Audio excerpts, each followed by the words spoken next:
நாம் தமிழர் கட்சியோட தலைமை ஒருங்கிணைப்பாளர் திரு சீமான் அவர்கள் ஒரு சில நாட்களுக்கு முன்னாடி பெருந்தலைவர் கர்ம வீரர் காமராஜர் அவர்களோட பிறந்த நாளை முன்னிட்டு ஒரு கல்லூரியில் ஒரு 50 நிமிஷம் கிட்ட பேசியிருந்தார். அந்த 50 நிமிஷம் பேச்சில் திரு சீமான் அவர்கள் காமராஜர் அவர்களோட பெருமை என்ன, காமராஜர் அவர்களோட கீர்த்தி என்னன்னு சொல்லி விலாவரையாக சொல்லியிருந்தார். அப்படி அவர் பேசின விஷயங்களில் கிட்டத்தட்ட ஒரு 75லேருந்து 80% ஏற்கனவே பேசின விஷயங்கள், ஒரு 20% வேணும்னா புதிய விஷயங்களாக இருந்திருக்கலாம்.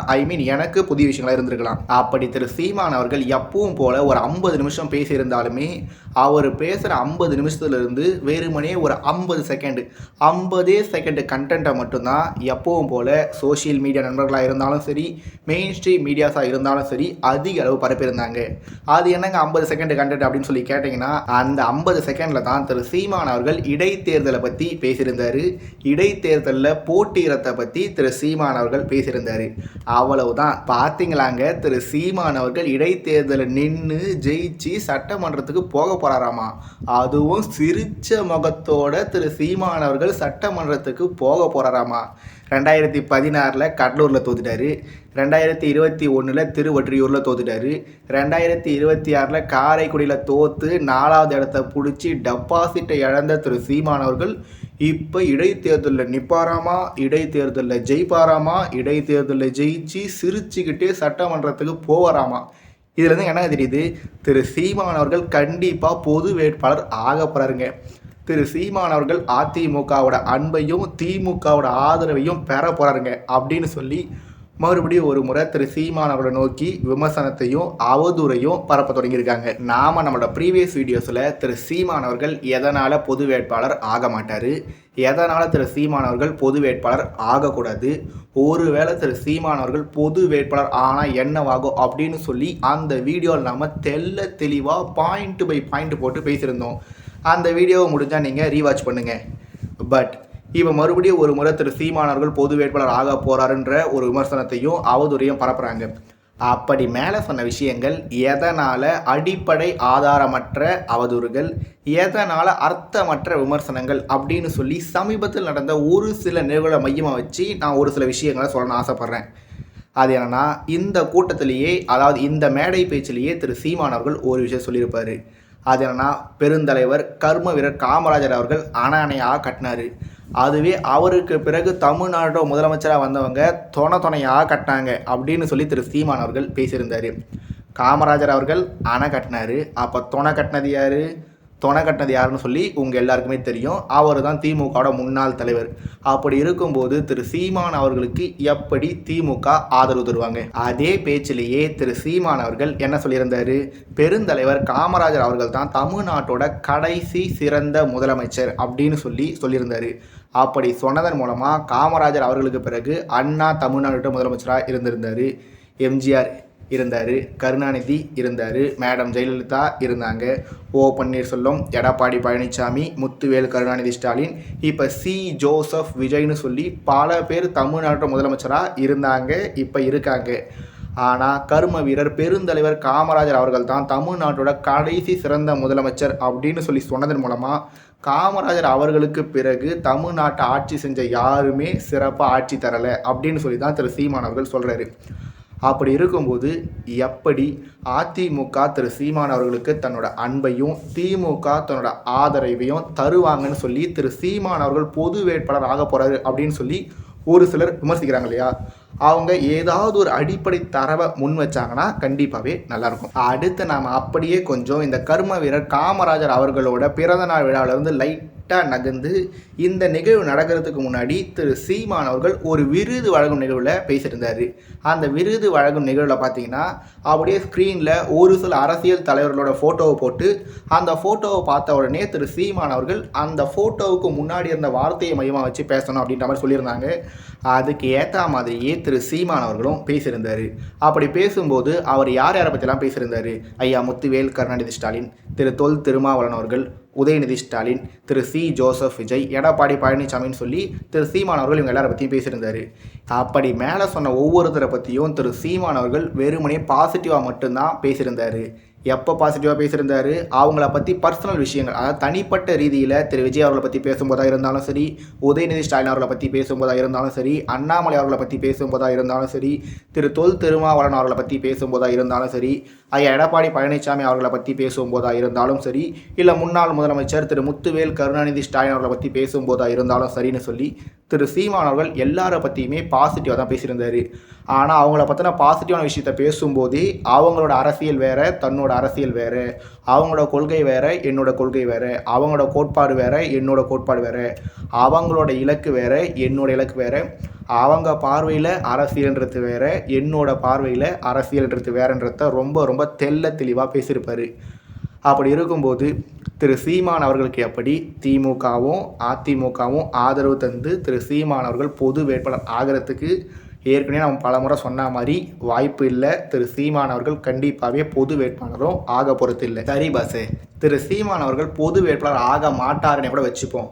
அப்போ அவர் எப்படி எந்த தைரியத்தில் சட்டமன்றத்துக்கு போவேன், அதுவும் சிரிச்சுக்கிட்டே போவேன் அப்படின்னு சொல்கிறாருன்னு ஒரு சொல்லி கேட்டிங்கன்னா, திரு சீமான் அவர்கள் 2016 2026 வரைக்கும் எல்லா தேர்தலையுமே அவர் ஜெயிக்க மாட்டார்ன்றது அவருக்கு நல்லாவே தெரியும். அப்படி இருந்தாலுமே அவர் மேடையில் பேசும்போது நம்பிக்கையோடு தான் பேசுவார். மக்கள் நல்ல அரசியலுக்கு இன்னைக்கு இல்லைனாலும் என்னைக்கோ ஒரு நாள் கண்டிப்பாக வாய்ப்பு தருவாங்க அப்படின்ற நம்பிக்கையில் தான் திரு சீமானவர்கள் தொடர்ந்து தனித்து போட்டிட்டு வர்றாரு. அப்படி தான் இப்போ மறுபடியும் ஒரு முறை திரு சீமானவர்கள் இடைத்தேர்தலில் போட்டியிட போகிறாரு அப்படின்றது 100% கன்ஃபார்ம் ஆகிடுச்சு. அப்படி கன்ஃபார்ம் ஆனதுனால நாம் எப்படியாவது 2026 காரைக்குடியில் விட்டது அதே 2026 இல்லை 2027 தொடக்கத்துலேயோ அம்பாசமுத்திரத்தில் பிடிச்சிடணும்.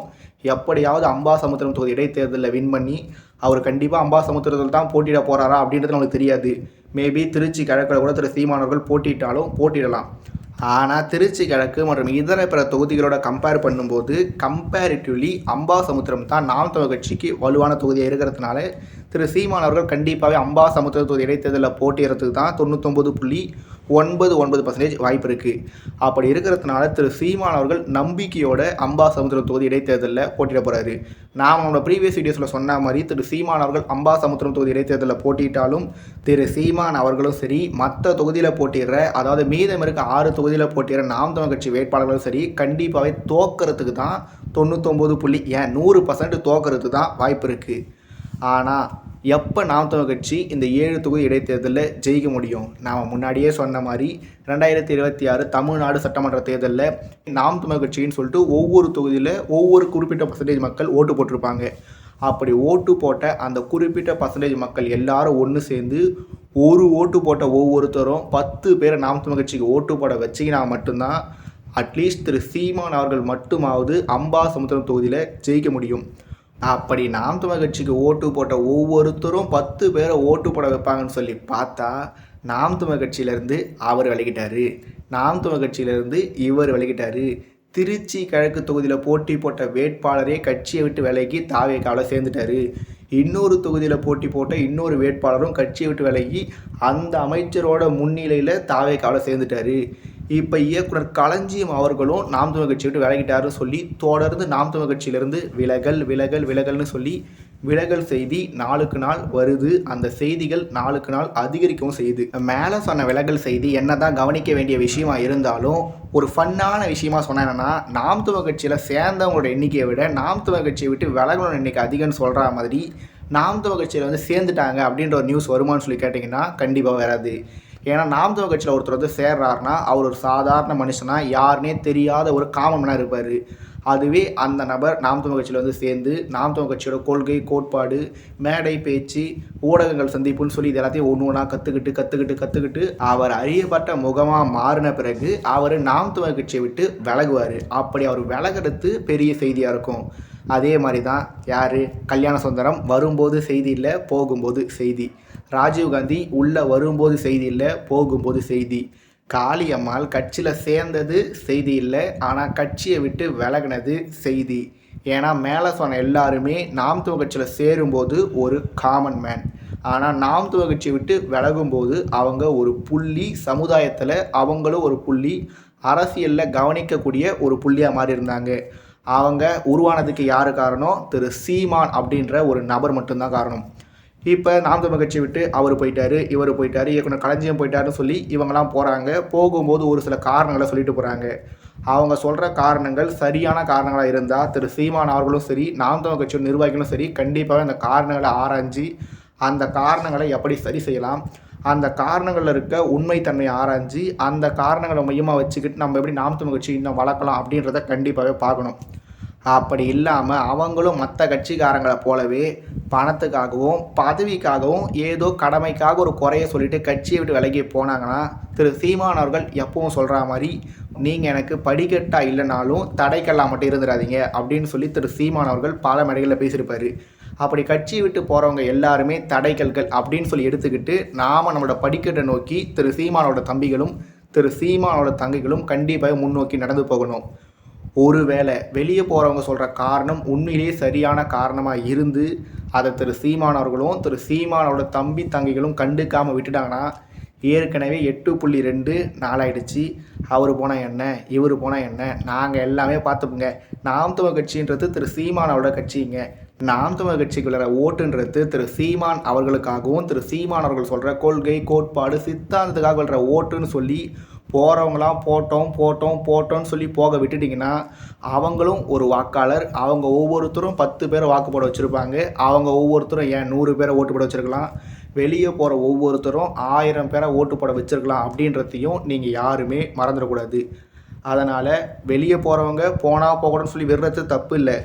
ஆனால் அவங்க எதனால் வெளியே போகிறாங்க, அவங்க சொல்கிற காரணம் சரியான காரணமாக இல்லையா, அவங்க சொல்ல வர காரணத்தில் ஏதாவது ஒரு தரவு இருக்கா இல்லையா, அந்த தரவை நம்ம சரி பண்ணுறது மூலமாக நாம் தமிழர் கட்சியை வளர்க்க முடியுமா இல்லையான்றதை பற்றியெல்லாம் திரு சீமான் அவர்களும் சரி, திரு சீமான் அவர்களோட தம்பி தங்கைகளும் சரி கண்டிப்பாகவே அந்த விஷயத்தில் ஒரு கண்ணை வைக்கணும், 2 காதால் கேட்கணும், தவறுகளை சரி செய்ய முயற்சிக்கணும். தவறு இல்லை, அவங்க லாப நோக்கத்துக்காக வெளியே போகிறாங்கன்னா போனால் போகட்டும் போடா அப்படின்னு சொல்லி நீங்கள் உங்களோட இலக்கை நோக்கி முன்னோக்கி செல்லணும். அவ்வளவுதான். இங்கே என்னன்னா 2026 திரு சீமானோட நாம் தமிழர் கட்சி ஒரு மிகப்பெரிய வளர்ச்சி அடைவாங்க. 8.2 இருந்த வாக்கு சதவீதம் 17% வரைக்கும் போகும். அந்த 17 2031 45 மாறி திரு சீமான் அவர்கள் தமிழ்நாட்டோட முதலமைச்சர் ஆவார் அப்படின்னு சொல்லி பல பேர் நம்பினாங்க. அதில் நானும் ஒருத்தன் தான். ஆனால் திரு சீமானோட வாக்கு சதவீதம் 8.2 17க்கு போகாமல் 8.2 4க்கு குறைஞ்சிருச்சு. அப்படி குறைஞ்சதுக்கு மிக முக்கிய காரணம் திரு விஜய் அவர்களோட வருகை. திரு விஜய் அவர்களோட வருகை எப்படி 2026 நாம் தமிழர் கட்சியோட வளர்ச்சியை தடுத்து வீழ்ச்சிக்கு கொண்டு போய் விட்டுதோ அதே மாதிரியே திரு அண்ணாமலை அவர்களோட தனி கட்சி தொடங்குகிற முடிவும் 2031 தமிழ்நாடு சட்டமன்ற தேர்தலில் 4% இருக்க நாம் தமிழர் கட்சியோட வாக்கு சதவீதத்தை 4லிருந்து ஸ்ட்ரெயிட்டாக 0வாக மாற்றி நாம் தமிழர் கட்சியும் இருக்க போகிறது இல்லை, திரு சீமான் அவர்களும் 2031 தமிழ்நாடு சட்டமன்ற தேர்தலுக்கு பிறகு இருக்க போகிறது இல்லை அப்படின்ற ஒரு நரேஷனை இப்போதுலேருந்தே செட் பண்ண ஸ்டார்ட் பண்ணியிருக்காங்க. திரு அண்ணாமலை அவர்கள் பாஜகவில் இருந்தப்பவே திரு சீமான் அவர்களை கில்லிங் இன் சைலன்ஸ் பண்ணிகிட்டே இருப்பாங்க. இப்போ திரு அண்ணாமலை அவர்கள் வேறு பாஜக விட்டு வெளியே வந்து வி த லீடர் அப்படின்ற ஒரு இயக்கத்தை ஸ்டார்ட் பண்ணியிருக்காரு. அந்த இயக்கம் 2031 தமிழ்நாடு சட்டமன்ற தேர்தலில் கட்சியாக மாறி போட்டியிட்டு திரு அண்ணாமலை அவர்கள் தாங்க 2031 தமிழ்நாடு முதலமைச்சர். தமிழ்நாட்டு அரசியல் இதன் பிறகு 2 பேருக்கு தாங்க போட்டி, ஒன்று அண்ணாமலை இன்னொன்று விஜய்ங்க அப்படின்னு சொல்லி நரேட்டிவை கணக்கெல்லாம் செட் பண்ணிகிட்டு இருக்காங்க. இதனால் எப்பவும் போல் திரு சீமான் அவர்கள் பாதிப்படைய போகிறாரு, திரு சீமானோட கதை அவ்வளவு தான் அப்படின்ற மாதிரியான செய்திகளையும் பல பேர் கிளப்பி விட்டுருக்காங்க. இங்கே என்னென்னா திரு அண்ணாமலை அவர்கள் சமீபத்தில் ஒரு 2-3 நிகழ்வுகளில் பேசியிருந்தார். அமெரிக்காவில் பேசியிருந்தார், பொள்ளாச்சியில் பேசியிருந்தார், பெருந்தலைவர் காமராஜர் அவர்களோட பிறந்தநாள் விழா கூட்டத்திலையும் பேசியிருந்தார். அப்படி மேலே சொன்ன 3 நிகழ்வுகள்லையும் திரு அண்ணாமலை அவர்கள் பேசின விஷயன்றது ஆல்ரெடி திரு சீமான் அவர்கள் பல மேடைகளில் பக்காவாக பேசுகிற விஷயங்களாக தான் இருக்குமே. இங்கே என்னென்னா திரு சீமான் அவர்கள் பேசின விஷயத்தையே தான் திரு அண்ணாமலை அவர்கள் வேற ஒரு வடிவத்தில் பேசுகிறாரு, திரு சீமான் அவர்களை திரு அண்ணாமலை அவர்கள் காப்பி அடிக்கிறாரு அப்படின்னு சொல்லி பல பேர் சொல்லியிருந்தாங்க. நாமளும் இந்த கருத்தை நம்மளோட ப்ரீவியஸ் வீடியோஸில் முன் வச்சுருந்தோம். ஆனால் இங்கே என்னென்னா திரு சீமான் அவர்கள் சொல்கிற விஷயத்தில் தெளிவாக இருக்கிறதோடு மட்டும் இல்லாமல் உறுதியாக இருப்பார். ஆனால் திரு அண்ணாமலை அவர்கள் சீமான் சொன்ன விஷயங்களை சொல்கிறாரு, தெளிவாக சொல்கிறாரா இல்லை அந்த விஷயத்தில் உறுதியாக இருக்காரான்னு சொல்லி கேட்டிங்கன்னா என்னை பொறுத்த வரைக்கும் திரு சீமான் அவர்கள் கொண்ட கொள்கையில் தெளிவாகவும் உறுதியாகவும் இருக்கார். ஆனால் திரு அண்ணாமலை அவர்கள் சொல்கிற விஷயத்தை வெறுமனே கடமைக்காக சொல்கிறாரோ அப்படின்ற ஒரு எண்ணமும் எனக்கும் இருக்குது, பல பேருக்கும் அதே உணர்வு தான் இருக்க செய்யுது. ஏன்னா திரு அண்ணாமலை அவர்கள் போதையில்லா தமிழ்நாட்டை உருவாக்குறது தாங்க என்னோட முதல் இலக்கு அப்படின்னு சொல்லி திரு அண்ணாமலை அவர்கள் சொல்கிறாரு. ஆனால் போதையில்லா தமிழ்நாட்டை உருவாக்குறது தான் என்னோட ஒரே கனவு, ஒரே இலக்குன்னு சொல்கிற திரு அண்ணாமலை அவர்கள் கோவிலுக்கு பக்கத்தில் இருக்க, ஸ்கூலுக்கு பக்கத்தில் இருக்க மதுபான கடைகள் எல்லாம் தமிழ்நாடு முதலமைச்சர் திரு சி. ஜோசப் விஜய் அவர்கள் ஆட்சிக்கு வந்த உடனே ஒரு 700க்கு அதிகமான கடைகளை மூடியிருந்தார். அப்படி மூடின பிறகும் இன்னும் ஒரு சில மதுபான கடைகள், ஒரு சில டாஸ்மாக் கடைகள் இருக்குது. அந்த மாதிரியான டாஸ்மாக் கடைகளையும் மூடணும். அதே மாதிரி போதைக்கு எதிரான விழிப்புணர்வை உருவாக்கணும் அப்படின்ற மாதிரி திரு அண்ணாமலை அவர்கள் தொடர்ந்து பேசிட்டு வர்றாரு. ஆனால் நான் பார்த்த வரைக்கும், நான் படித்த வரைக்கும் திரு அண்ணாமலை அவர்கள் பூரண மதுவிலக்கு அப்படின்ற விஷயத்த இது வரைக்கும் சொல்லியிருக்காரான்னு சொல்லி எனக்கு தெரியல. மேபி நான் பார்க்காதப்ப, நான் படிக்காத நியூஸில் எப்போ திரு அண்ணாமலை அவர்கள் சொல்லியிருந்தாருன்னா நான் என்னோடய அப்கமிங் வீடியோஸில் என்னோடய மிஸ்டேக்கை திருத்திக்கிறேன். பட் நாம் இந்த வீடியோவுக்காக ஜூலை 19 ஞாயிற்றுக்கிழமை சாயங்காலம் பேசிகிட்டு இருக்கோம். அந்த தருணம் வரைக்கும், நான் பார்த்த வரைக்கும், நான் படித்த வரைக்கும் திரு அண்ணாமலை அவர்கள் இது வரைக்கும் பூரண மதுவிலக்கு அப்படின்ற ஒரு விஷயத்தை சொல்லலைன்னு தான் நினைக்கிறேன். ஆனால் தமிழ்நாட்டு அரசியலில் 2026 தமிழ்நாடு சட்டமன்ற தேர்தலில் நம்ம பல முறை சொன்ன மாதிரி திமுக பூரண மதுவிலக்கை பற்றி பேசலை, அதிமுக பூரண மதுவிலக்கை பற்றி பேசலை, தாவேகா எப்பவும் போல் சுத்தமாக பேசலை.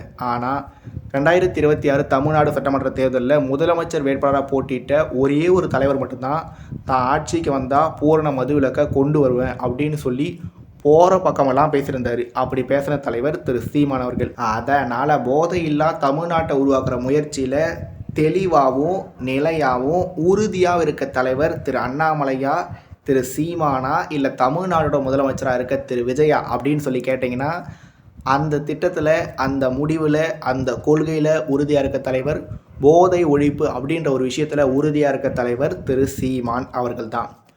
அடுத்து திரு அண்ணாமலை அவர்கள் நதிநீர் அப்படின்ற மாதிரி ஒரு சில விஷயங்களை பேசுகிறாரு. நதிநீரை பற்றி பேசணும்னு சொல்லி இப்போ தான் திரு அண்ணாமலை அவர்கள் பேச தொடங்குறாரு. ஆனால் திரு சீமான் அவர்கள் கடலம்மா மாநாடு, மலைகளின் மாநாடு, மரங்களின் மாநாடு, தண்ணீர் மாநாடு, ஆடு மாடு மாநாடுன்னு சொல்லி மாநாடு ஆஃப்டர் மாநாடு ஆஃப்டர் மாநாடு ஆஃப்டர்னு சொல்லி மாநாடாக போட்டு தண்ணீரோட முக்கியத்துவம் என்ன, மலைகளோட முக்கியத்துவம் என்ன, மரத்தோட முக்கியத்துவம் என்ன, கடலோட முக்கியத்துவம் என்னன்னு சொல்லி எல்லாத்த பற்றியும் தெளிவாக பேசியிருந்தார். ஆனால் இதை பற்றியெல்லாம் யாருமே பெருசாக பேசலை. திரு அண்ணாமலை அவர்கள் இப்போ இதை பற்றியெல்லாம் பேச ஸ்டார்ட் பண்ணுறாரு. திரு அண்ணாமலை அவர்கள் இப்போ இதை பற்றி பேசலாம், திரு விஜய் அவர்கள் பேசலாம், உதயநிதி பேசலாம், யார் வேணால் பேசலாம். இவங்க எல்லாரும் ஒன்று சேர்ந்து பேசினாலுமே திரு சீமான் அவர்கள் கவர் பண்ண டாப்பிக்கை இவங்க வேறு யாராலையாவது கவர் பண்ண முடியுமான்னு சொல்லி என்கிட்ட கேட்டிங்கன்னா கண்டிப்பாகவே கவர் பண்ணவும் முடியாது, விளக்கவும் முடியாது. ஏன்னா இவங்க எல்லாருமே கடமைக்காக பேசுகிறாங்க. திரு சீமான் அவர்கள் தன்னோட கடமையாக நினச்சிக்கிட்டு பேசுகிறாரு. அதனால் இயற்கை வளங்கள்னு டாபிக் எடுத்துக்கிட்டாலுமே அந்த டாப்பிக்கில் வின் பண்ணுறது அண்ணாமலையா, விஜயா, உதயநிதி ஸ்டாலினா, எடப்பாடி பழனிசாமியா, முத்துவேல் கருணாநிதி ஸ்டாலினா, இல்லை சீமானான்னு சொல்லி கேட்டிங்கன்னா 2வது டாப்பிக்கில் வின் பண்ணுறதும் திரு சீமான் அவர்கள் தான். அடுத்து திரு அண்ணாமலை அவர்கள் பெண்கள் நலனில் கவனம் செலுத்தணும் அப்படின்னு சொல்லி சொல்கிறாரு. கண்டிப்பாகவே பெண்கள் நலனில் கவனம் செலுத்தணும், அதில் எந்த வித சந்தேகமே இல்லை. ஆனால் அரசியல் கட்சிகளை சேர்ந்தவங்க பெண்கள் நலனில் எப்படி கவனம் செலுத்துவாங்க? நான் 1000 ரூபாய் தருவேன், நான் வந்தால் 2000 ரூபாய் தருவேன், இல்லைங்க நான் வந்துட்டேங்க, நான் கண்டிப்பாக 2500 ரூபாய் இந்த 5 வருஷம் முடியறதுக்குள்ளே கடைசி மாதத்துலையாவது எப்படியாவது கொடுத்துருவேங்க அப்படின்னு சொல்லி ஒவ்வொருத்தர் ஒவ்வொரு மாதிரி, அது 1000 இருக்கலாம், 2000 இருக்கலாம், 2500 இருக்கலாம், அன்னபூர்ணி சூப்பர் 6 இருக்கலாம்னு சொல்லி எல்லாமே இலவச திட்டங்கள் மூலமாக பெண்கள் நலன் அப்படின்ற ஒரு விஷயத்தை முன்னிலைப்படுத்துவாங்க. திரு அண்ணாமலை அவர்கள் பெண்கள் நலனில் என்ன மாதிரியான விஷயத்தை முன்னிலைப்படுத்த போராடுறத நாம் இனி வரக்கூடிய நாட்களை தான் தெரிஞ்சுக்கணும். ஆனால் பெண்களுக்கு முக்கியத்துவம் கொடுக்கறத எங்கேருந்து ஸ்டார்ட் பண்ணுறாரு? சீட்டு கொடுக்கறதுலேருந்தே ஒரு தலைவர் ஸ்டார்ட் பண்ணுறாரு. திரு சீமான் அவர்கள் ஸ்டார்ட் பண்ணுறாரு. நாடாளுமன்ற தேர்தலாக 20 ஆண்கள் 20 பெண்கள், சட்டமன்ற தேர்தலாக 117 ஆண்கள் 117 பெண்கள். ஒருவேளை நாம் தமிழர் கட்சி 2031 தமிழ்நாடு சட்டமன்ற தேர்தலில் ஜெயிச்சு திரு சீமான் அவர்கள் முதலமைச்சர் ஆயிட்டார்னா அமைச்சரவையிலும் 17 ஆண்கள் 17 பெண்கள்னு சொல்லி திரு சீமான் அவர்கள் கண்டிப்பாகவே ஆணுக்கு பெண் சமம் இல்லை, ஆணும் பெண்ணும் சமம் அப்படின்றத சொல்கிறாரு ஃப்ரம் டே 1லேருந்தே சொல்லிகிட்ருக்காரு. அது மட்டும் இல்லாமல் தன்னோட ஆட்சியில் பெண்கள் மேலேயோ இல்லை பெண் குழந்தைகள் மேலேயோ யாராவது கை வச்சிங்கன்னா நீங்கள் செத்துங்க அந்த பெண்ணோட இல்லை அந்த குழந்தையோட உடல் அடக்கம் பண்ணுறதுக்கு முன்னாடி அந்த பெண் மேலேயோ இல்லை குழந்தை மேலேயோ கை வச்சவங்க அதுக்கு முன்னாடி அடக்கம் பண்ணிட்டு இருப்பாங்க அப்படின்னு சொல்லி திரு சீமான் அவர்கள் சொல்கிறாரு. அதனால் பெண்கள் நலனில் யார் சிறந்த தலைவர் அப்படின்னு சொல்லி எடுத்துக்கிட்டாலுமே அந்த போட்டியில் ஜெயிக்கிறதும் திரு சீமான் அவர்கள் தான். அடுத்து திரு அண்ணாமலை அவர்கள் பண்பாட்டு மீட்சி ஆட்சியிலே புரட்சி அப்படின்ற ஒரு வாக்கியத்தை முன்வைக்கிறாரு. திரு சீமான் அவர்கள் என்ன வாக்கியத்தை முன்வைக்கிறாரு? தமிழ் மீட்சியே தமிழர் வளர்ச்சி, தமிழர் எழுச்சி அப்படின்னு சொல்லி திரு சீமான் அவர்கள் சொல்கிறாரு. அடுத்து திரு அண்ணாமலை அவர்கள் உன் மதம் உங்களுக்கு பெருசு, என் மதம் எனக்கு பெருசு அப்படின்ற மாதிரி ஒரு கருத்தை முன்வைக்கிறாரு. திரு சீமான் அவர்கள் என்ன சொல்கிறாரு? உன் மதம் உன்னோடது வழிபடு, என் மதம் என்னோடது வழிவிடு அப்படின்னு சொல்லி திரு சீமான் அவர்கள் சொல்கிறாரு. ஏங்க அண்ணாமலை அவர்கள் ஜாதி பார்க்கக்கூடாது அப்படின்னு சொல்லி சொல்கிறாருங்க. திரு சீமான் அவர்கள் ஜாதி பார்த்து போடுற ஓட்டு எனக்கு தீட்டுன்னு சொல்கிறாருங்க. ஏங்க அண்ணாமலை அவர்கள் சத்தான உணவை பற்றி பேசுகிறாருங்க. திரு சீமான் அவர்கள் என்ன சொல்கிறாருங்க? நஞ்சில்லா உணவே நமக்கான கனவுன்னு சொல்கிறாருங்க. திரு அண்ணாமலை அவர்கள் நான் முதல்ல ஒரு இந்தியன், அதன் பிறகு தமிழன் அப்படின்னு சொல்லி சொல்கிறாரு. திரு சீமான் அவர்கள் நான் முதல்ல என்னோடய அம்மாவுக்கு பையன், அதன் பிறகு தான் என்னோட மாமியாருக்கு மருமகன் அப்படின்னு சொல்லி திரு சீமான் அவர்கள் சொல்கிறாரு. ஏங்க அண்ணாமலை அவர்கள் கல்வியை பற்றி பேசுகிறாருங்க. திரு சீமான் அவர்கள் கல்வியை பற்றி என்னங்க பேசுகிறாரு? திரு சீமான் அவர்கள் கல்வியை பற்றி என்ன பேசுகிறாரு சொல்லுங்க பார்ப்போம் அப்படின்னு சொல்லி கேட்டிங்கன்னா, அனைவருக்கும் இலவச கல்வி, அனைவருக்கும் தரமான கல்வி, கல்விக்கேற்ற வேலை, வேலைக்கேற்ற சம்பளம், அதை கொண்டு வாழ்கிற தன்மானமிக்க வாழ்வு அப்படின்னு சொல்லி திரு சீமான் அவர்கள் சொல்கிறாரு. திரு சீமான் அவர்கள் தன்னோட கனவாக என்ன சொல்கிறாரு? பாலுக்கு அழாத குழந்தை, கல்விக்கு ஏங்காத மாணவன், வேலைக்கு அலையாத இளைஞன் அப்படின்னு சொல்லி திரு சீமான் அவர்கள் சொல்கிறாரு. திரு சீமான் அவர்கள் இலவசமாக 3 விஷயத்தை பற்றி தான் தருவேன்னு சொல்கிறாரு. என்ன சொல்கிறாரு? கல்வி, மருத்துவம், குடிநீர் அப்படின்னு சொல்லி இந்த 3 விஷயத்தை மட்டும் தான் இலவசமாக தருவேன், தரமாக தருவேன், உலக தரத்தோடு தருவேன் அப்படின்னு சொல்லி திரு சீமான் அவர்கள் சொல்கிறாரு. அண்ணாமலை அவர்கள் வேலை வாய்ப்பை பற்றி பேசுகிறாரு அப்படின்னு சொல்லி கேட்டிங்கன்னா, திரு சீமான் அவர்கள் என்ன சொல்லுவார்? படித்தவர் படிக்காதவர் அனைவருக்கும் அரசு வேலை, இனி படிக்காதவரே இல்லை என்ற நிலையை உருவாக்குவதே அடுத்த வேலை, தற்சார்பு, பசுமை, தாய்மை, பொருளாதாரம், அனைவருக்கும் தங்களுடைய வசிப்பிடத்திற்கு அருகிலேயே அரசு வேலை அப்படின்னு சொல்லி திரு சீமான் அவர்கள் சொல்லுவார்னு சொல்லி திரு அண்ணாமலை அவர்கள் எந்த டைரக்ஷன்லேருந்து எந்த டிபார்ட்மெண்ட்லேருந்து எந்த மாதிரியான ஸ்கீமை கொண்டு வந்தாலுமே அதை விட 10 மடங்கு 100 மடங்கு 1000 மடங்கு இன்னோவேட்டிவான ஐடியாஸ் திரு சீமான் அவர்கள்கிட்ட இருக்குது. ஆனால் திரு சீமான் அவர்கள் பேசுகிறத, திரு சீமான் அவர்கள் சொல்கிறத, திரு சீமான் அவர்கள் சொல்ல வர விஷயத்தை பல பேர் கேட்குறதில்ல. கேட்டாலும் அவர் சொல்கிறத நம்புறதில்ல. நம்பினாலும் அவருக்கு ஓட்டு போகிறதில்ல. தப்பி தவறி ஓட்டு போட்டாலும் போன எலெக்ஷனில் ஓட்டு போட்டவங்க இந்த எலெக்ஷனில் விஜய் வந்துட்டார் அதனால் ஓட்டு போட மாட்டேன், அடுத்த எலெக்ஷன் அண்ணாமலை வருவார் அதனால் நான் ஓட்டு போட மாட்டேன், அதுக்கு அடுத்த எலெக்ஷனில் தனுஷ் வருவார் அதனால் நான் ஓட்டு போட மாட்டேன், அதன் பிறகு பிரதீப் ரங்கநாதன் வருவார் அதனால் நான் ஓட்டு போட மாட்டேன், அதனைத் தொடர்ந்து கென் கருணாஸ் வருவார் அதனால் நான் திரு சீமான் அவர்களுக்கு ஓட்டு போட மாட்டேன்னு சொல்லி திரு சீமான் அவர்களுக்கு எதுக்காக ஓட்டு போடக்கூடாது அப்படின்னு சொல்கிற காரணம் ரொம்ப ரொம்ப வீக்கான காரணம். அதுவே நீங்கள் எதுக்காக திரு சீமான் அவர்களுக்கு ஓட்டு போடணும் அப்படின்னு சொல்லி கேட்டிங்கன்னா 1, 10, 100, 1000ன்னு சொல்லி காரணங்கள் வந்துட்டே இருக்கும். ஆனால் இந்த காரணங்களை தமிழ்நாட்டில் இருக்க 96% வாக்காளர்கள்கிட்ட யார் கொண்டு போய் சேர்க்கணும்? திரு சீமான் அவர்களும், திரு சீமான் அவர்களோட தம்பிகளும், திரு சீமான் அவர்களோட தங்கைகளும் தான் இது எல்லா விஷயத்தையும் மக்கள்கிட்ட கொண்டு போய் சேர்க்கணும். ஆனால் நீங்கள் கொண்டு போய் சேர்க்காம கட்சியிலேருந்து ஒரு பக்கம் விலகி போயிட்டே இருக்காங்க, இன்னொரு பக்கம் உங்கள் மேலே அவதூறுகளையும் விமர்சனங்களையும் நாளுக்கு நாள் அதிகப்படுத்துகிறாங்க, கூர்மைப்படுத்துகிறாங்க, நாம் தமிழர் கட்சியை சேர்ந்தவங்களை அவமானப்படுத்துகிறாங்க. இதனாலேயே பல பேர் தான் நாம் தமிழர் கட்சிக்கு ஓட்டு போட்டேன், நான் நாம் தமிழர் கட்சியோட ஆதரவாளர், நான் சீமானோட ஆதரவாளர் அப்படின்றத மனசுக்குள்ள வச்சுக்கிறாங்க, வெளியே பெருசாக வெளிப்படுத்த மாட்டுறாங்க. நான் வசீகரா படத்தை பார்த்ததுல இருந்தே விஜயோட ரசிகன், அதனால் நான் தமிழக வெற்றி கழகத்துக்கு 2026 தமிழ்நாடு சட்டமன்ற தேர்தலில் ஓட்டு போட்டேன் அப்படின்றத பெருமையாக சொல்கிறாங்க. நான் இந்த சமுதாயத்தை சேர்ந்தவன் அதனால் நான் பாட்டாளி மக்கள் கட்சிக்கு ஓட்டு போட்டேன் அப்படின்றத பெருமையாக சொல்கிறாங்க. நான் இன்னொரு சமுதாயத்தை சேர்ந்தவன் அதனால் நான் விடுதலை சிறுத்தைகள் கட்சிக்கும் அந்த விடுதலை சிறுத்தைகள் கட்சிகள் இடம்பெற்றிருந்த கூட்டணிக்கு ஓட்டு போட்டேன் அப்படின்றத பெருமையாக சொல்கிறாங்க. நான் திமுகவுக்கு தான் காலங்காலமாக ஓட்டு போட்டு வரேன் அப்படின்றத பெருமையாக சொல்கிறாங்க. நான் பிறந்ததுலேருந்தே எம்ஜிஆர் இருந்தாலும், ஜெயலலிதா இருந்தாலும், ஓ பன்னீர்செல்வம் இருந்தாலும், எடப்பாடி பழனிசாமி இருந்தாலும், நான் பிறந்ததுலேருந்தே ரெட்டடைக்கு தான் ஓட்டு போட்டு வரேன் அப்படின்றத பெருமையாக சொல்கிறாங்க.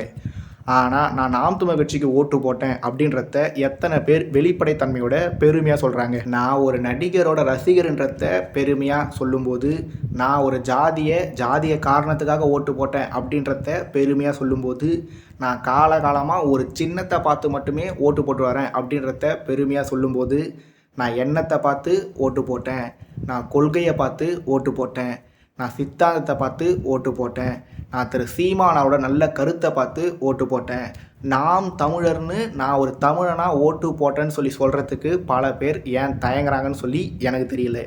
அதனால் இடைத்தேர்தல் நடக்க போகிற 7 தொகுதி நாம் தமிழர் கட்சியோட தம்பி தங்கைகளாக இருந்தாலும் சரி, மீதம் இருக்க தொகுதிகளில் இருக்க நாம் தமிழர் கட்சியோட தம்பி தங்கைகளாக இருந்தாலும் சரி, இதன் பிறகு நீங்கள் நான் ஒரு நாம் தமிழர் அப்படின்றத பெருமையாக சொல்லுங்கள். ஒவ்வொருத்தரும் 10 பேரை நாம் தமிழர் கட்சிக்கு ஓட்டு போட வைங்க. கட்சியிலேருந்து எத்தனை பேர் வெளியே போனாலுமே கட்சியை விட்டு வெளியே போகிறவங்க சொல்கிற கருத்தை ஆராய்ந்து பாருங்கள். அதில் சரியான விஷயங்களை மட்டும் சரி செய்யுங்க. வெறுமனே இருக்க விமர்சனங்களை விட்டு தள்ளுங்க. இலக்கு ஒன்று தான், இனத்தின் விடுதலை, இனம் ஒன்றாவோம், இலக்கை வென்றாவோம் அப்படின்னு சொல்லி தொடர்ந்து பயணிங்க. அம்பாசமுத்திரம் தொகுதி இடைத்தேர்தலில் திரு சீமான் அவர்களை எப்படியாவது ஜெயிக்க வைங்க. நீங்கள் ஜெயிச்சா அது உங்களுக்கு வெற்றி, தோத்தா மறுபடியும் அது ஒரு பயிற்சி. அதனால் சீமானோட தம்பி தங்கைகள் முயற்சி பண்ணி ஜெயிக்க போகிறாங்களா, இல்லை மறுபடியும் ஒரு முறை பயிற்சி மட்டுமே எடுக்க போகிறாங்களா அப்படின்றத நாம் எப்பவும் போல் பொறுத்திருந்து தெரிஞ்சுக்கலாம்.